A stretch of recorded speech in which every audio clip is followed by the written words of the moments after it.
Y para garantizar la seguridad de todos los capitalinos y visitantes este sábado, más de 4,000 policías están desplegados en las 16 delegaciones. Y aquí le tenemos los detalles.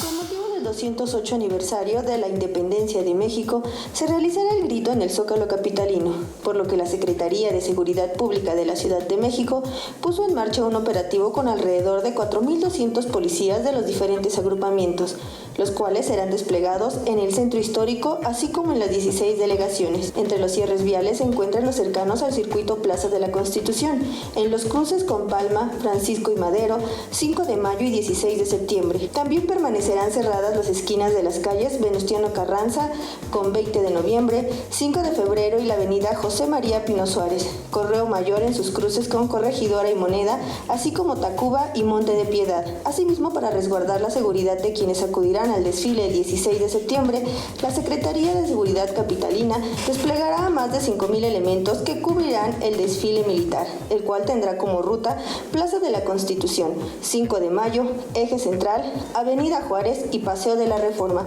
donde concluirá hasta el Campo Marte. El dispositivo se llevará a cabo el próximo domingo 16 de septiembre a partir de las 6 horas hasta su conclusión. Si tiene pensado acudir, tenga previsto las complicaciones, así como los cierres viales y tome alternativas a la zona del desfile. Con imágenes de Javier Cordero, Mariana Sánchez, 21 Noticias.